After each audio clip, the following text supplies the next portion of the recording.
나는 왜 이렇게 끈기가 없지? 솔직히 성공한 사람들은 그만큼 재능이 있어서 성공한 거라고 생각해. 그리고 난 재능이 없어. 이런 생각에 내가 루저처럼 느껴지신다면 오늘 영상에 집중. 구독, 좋아요, 알림 설정 누르고 시작할까요? 제가 제 영상에서 자주 얘기했었죠. 저는 어릴 때 관심 가는 게 되게 많아가지고 이것저것 안 건드려 본 게 없다고. 근데 끈기가 없어서 엄마한테 엄청 많이 혼났죠. 나는 근데 그 얘기 듣는 게 너무 싫었어. 그래서 스스로 끈기, 뚝심, 노력 이런 거에 좀 집착을 많이 하게 된 것 같아요. 그때는 뭐 심리학이다 뭐다 이런 거 모를 때니까. 근데 지금 생각해보면 그때 고민을 했던 게 바로 이 그릿의 개념이에요. 성공의 키라고 할 수 있는데, 자, 스스로 끈기 없다고 생각하는 사람들 이제부터 잘 들어보세요. 한 노인이 있어요. 이 노인은 아주 짱짱한 어부야. 다른 사람들은 그냥 가까운 바다 정도에 나가서 먹고 살 만큼 낚시를 하고 돌아온단 말이에요. 근데 이 노인은 먼 바다를 나가서 큰 생선을 잡는 걸 항상 목표로 했어요. 굉장히 뚝심 있는 노인이었죠. 근데 이 노인이 거의 84일 동안 고기를 한 마리도 못 잡고 돌아옵니다. 굉장히 상심하겠죠? 아주 미쳐버리겠죠? 주변의 사람들은 노인네가 노망이 나서 욕심이 엄청나다 하면서 코웃음을 치고 점점 더 가난해지는 노인을 보면서 비웃었겠죠. 그러니까 왜 저렇게 욕심을 못 버리고 저러냐. 그냥 가까운 데 나가서 적당히 살면 뭐가 문제라고. 그러다 하루는 정말 마음을 단단히 먹고 굉장히 멀리 나갔어요. 오늘은 진짜 못 잡으면 집에 안 간다 라고 생각을 하고 나갔던 것 같아. 바다에 하루 종일 노를 저어가지고 나갔어. 그리고 날이 저물었어요. 그러니까 거의 반나절 내내 노를 젓고 나간 거지. 한참을 기다리던 중에 초록색 찌가 훅 하고 바닷속으로 배를 꽂히기 시작합니다. 분명 이렇게 먼 바다라면 큰 고기임이 틀림이 없었어요. 고기가 움직일 때마다 배가 흔들릴 정도였어.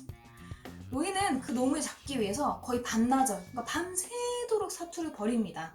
그러다가 그 큰 물고기가 물 밖으로 솟구쳤다가 한번 첨벙 들어갔는데 배보다 더 큰 거야, 고기가. 이 청새치가 배보다 더 크네. 노인은 밤에 잠 한숨도 못 자고 이 청새치랑 사투를 벌여요. 잠은 한숨도 못 잤지. 손은 상처투성이지. 왜냐면은 그 낚싯줄을 올려야 되니까. 근데 포기하지 않았어요. 그렇게 한참의 사투 끝에 낚시꾼, 이 어부는 작살을 힘껏 고기에게 꽂아 넣습니다. 그런데 이놈이 배보다 더 크니까 실을 수가 없는 거야. 그래서 배에 꽁꽁 묶어서 항구까지 끌고 가기로 결정을 해요. 한 1시간쯤 노를 저어 가는데 상어떼가 이 고기의 냄새를 맡고 배에 접근합니다. 결국 노인은 고기를 지키기 위해서 상어떼랑 아주 사투를 또 벌여요. 작살과 몽둥이로 맞서죠. 근데 물고기는 물에 있고 사람은 배 위에 있는데 이길 리가 있나. 항구에 도착했을 때쯤 고기는 뼈만 앙상하게 남아있었습니다. 이 이야기는 노인과 바다의 스토리예요. 이 노인의 스토리를 심리학적으로 하나하나 한번 짚어볼게요. 일단 이 노인은 왜 굳이 먼 바다에 가서 큰 고기만 잡기를 원했을까요? 칙센트마에 따르면 사람은 자기가 강하고 능동적이라는 생각을 할 때 만족을 느낀다고 해요. 그리고 자신이 하는 일에 내가 유능하다라고 생각을 할 때 만족을 얻죠. 남들이 뭐라고 하든 간에 나는 어부고 나는 이 목표를 이루기 위해서 최선을 다해 살겠다 이렇게 생각을 하면서 살았던 거예요. 정말 어려운데, 그죠? 그리고 이렇게 뚝심 있게 노력하는 자세를 그릿이라고 합니다. 이 그릿을 정확하게 이야기를 하면 재능과 환경을 뛰어넘는 열정적인 끈기와 노력이라고 말할 수 있어요. 이 그릿을 연구하는 학자는 미국의 많은 성공한 사람들을 찾아가서 이 성공의 요인이 뭔지 연구를 했습니다. 그래서 알아내죠. 궁금하죠? 성취, 그러니까 성공의 값은 재능 곱하기 노력의 제곱이었습니다. 재능도 물론 성공에 영향을 미쳐요. 그런데 그릿, 꾸준하게 노력하는 것, 이게 성공의 더 중요한 요인이었다는 거예요. 근데 여기서 질문, 어떻게 하면 노력을 꾸준하게 할 수 있나요? 이게 진짜 중요한 질문이잖아. 우리도 다 알지 뭐. 근데 노력하는 게 힘드니까. 그렇잖아요? 노력이 가능하기 위해서 제일 필요한 건 목표의식이에요. 물론 칭찬이나 보상도 중요하지. 그런데 일단 첫 번째는 목표의식이 되게 중요해. 저도 자주 이야기하는데요. 저는 가장 큰 목표를 세우고 거기까지 가기 위한 징검다리 목표들을 세워놓습니다. 굉장히 구체적으로요. 예를 들면 제가 유명한 심리학 유튜버가 되고 싶어요. 그러면 일주일에 두세 번 영상을 업로드하고 전문성을 위해서 일주일에 적어도 한 권의 책을 읽고 한 달에 한 번 라이브를 하는 이런 구체적인 목표를 세웁니다. 그리고 그 목표를 하나하나 퀘스트 깨듯이 하는 거예요. 하나하나 깨나갈 때마다 동기부여를 받는 거죠. 아, 훌륭해. 이렇게. 가끔은 내가 목표한 시간보다 더 일찍 이 퀘스트를 깰 때도 있어요. 그러면 뿌듯함이 2배! 그런데 그러다 보면 번아웃이 오거나 아니면 나 스스로를 의심하는 순간도 당연히 옵니다. 그럴 때는 어떻게 하냐? 과거의 기억 주머니를 꺼내오세요. 그리고 성공한 기억들 아니면은 내가 몰입을 해서 굉장히 그 달콤했던 순간들 이런 것들을 꺼내오면서 그래 하며 열정을 다시 불사지르는 거야. 멘탈도 다시 잡고 아니면 아예 내가 불타오르는 인용구나 시구를 내가 잘 보는 곳에다 붙여놓는 거예요. 뭐 노트북에도 붙여놓고 문 앞에도 붙여놓고 다이어리에도 붙여놓고 푸사도 바꿔놓고 그렇게 그러면 내가 순간순간 이제 불타오를 수 있지. 정열을 조금씩 저장을 할 수 있죠. 그리고 목적이나 목표를 잘 보이는 곳에 크게 써서 붙여놓는 것도 도움이 됩니다.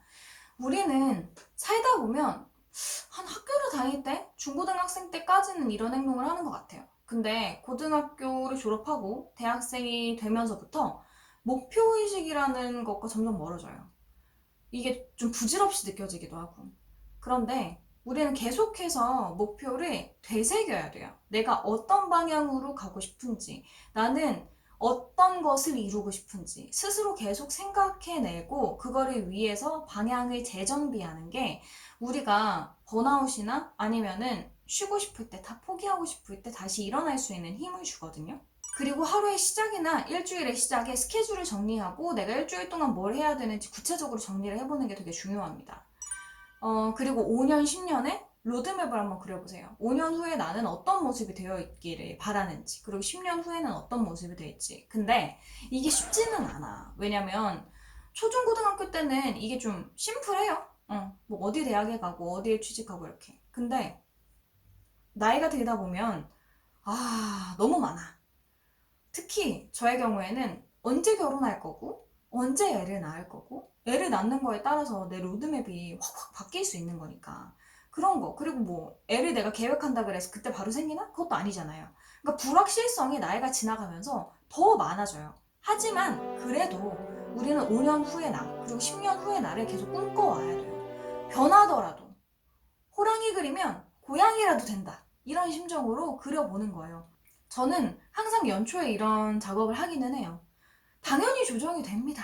하지만 필요해요. 필요한 작업이야. 동기부여가 되거든요. 아, 맞아. 5년 후에 내가 이런 모습이 되기를 바랬었지. 그리고 정말 그 연도가 됐을 때 나의 모습을 보면 이 부분은 정말 이루었구나. 아니면 이 부분은 조금 부족하구나. 하지만 조금 더 하면 되겠다. 이런 생각들을 할 수 있죠. 내가 어디까지 왔는지 그걸 중간중간에 확인해 볼 수 있는 시간들이 돼요.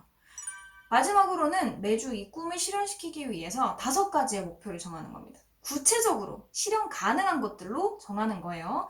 추상적이면 안 돼. 그래서 언제 무엇을 어떻게 이룰 건지 구체적으로 명시하는 겁니다. 그리고 측정 방법도 써야 돼요. 측정 불가능한 건 안 돼. 뭐 열심히 읽기, 열심히 하기 이런 거 안 돼. 그래서 저 같은 경우에는 뭐 하루에 책 한 챕터씩 읽기. 그래서 일주일에 책 한 권 읽기라든지 아니면 논문 이틀에 1개씩 읽기 이런 식으로 되게 구체적으로 쓰는 거예요.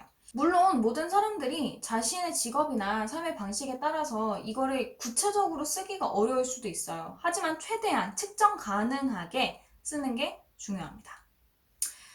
자, 여러분, 사실 이 영상에서 제일 중요한 부분은 지금 나올 거예요.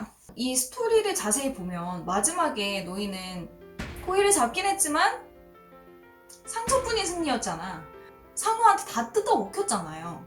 할 수가 없게 됐잖아. 이게 바로 오늘 영상이 가장 중요한 부분입니다. 노인이 항구에 도착해서 도대체 어떤 태도를 보였을까요? 아씨, 망했다. 이제 끝이야. 나는 이제 평생에 이렇게 큰 물고기는 잡을 수 없을 거야. 이렇게 말해버렸을지도 모르죠. 그런데 이 노인은 의외로 담담한 태도를 보입니다. 그리고는 다음엔 낚싯줄을 좀 더 챙겨와야 되겠다 라고 말해요. 인간은 고통보다 그 고통을 내가 다스릴 수 없다고 생각할 때 훨씬 더 큰 괴로움을 느낍니다. 내가 예상하지 못했던 큰 난관을 만나고 내가 열심히 성취해둔 것이 통째로 날아갔을 때 우리는 엄청난 상실감과 고통을 느끼죠.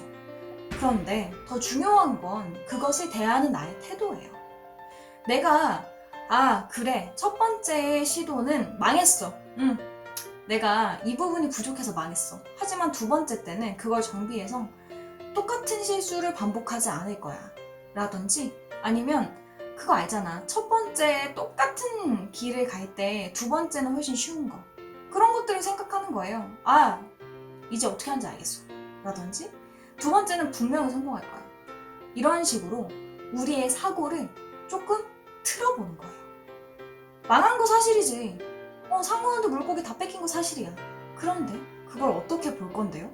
이걸 또 다른 도약의 시작으로 보는 거예요. 그리고 다음 시도에는 조금 더 견고하게, 꼼꼼하게 준비해 가야지 라는 생각을 하는 겁니다. 이런 생각으로 우리가 실패를 만났을 때 조금 더 호기롭게 덤빌 수 있는 우리가 되기를 바라요. 우리 용기 내봅시다. 지금 당장 실패한다 해도 우리의 인생은 끝나지 않아요. 우리에게는 또 다른 성공의 문이 열릴 겁니다. 자, 여러분, 오늘은 친애하는 내 마음에게 라는 책의 리뷰를 한번 해봤어요. 이 외에도 되게 다양한 주제들을 소개하고 있습니다. 그래서 심리학에 관심이 많으시거나 아니면 심리학적으로 도움을 받고 싶다 하시는 분들이 읽어보시기에 좋은 책이고요. 이미 심리학을 전공하고 있다라고 생각하시는 분들은 이미 다 알고 있는 부분들일 거예요. 하지만 한번 다시 새로운 시각으로 보고 싶다 하시는 분들에게는 재미있는 책이 될 것 같습니다. 오늘 영상 재미있고 도움되셨다면 구독과 좋아요, 알림 설정, 환호, 멤버십 잊지 마시고요. 꾹꾹 눌러주세요.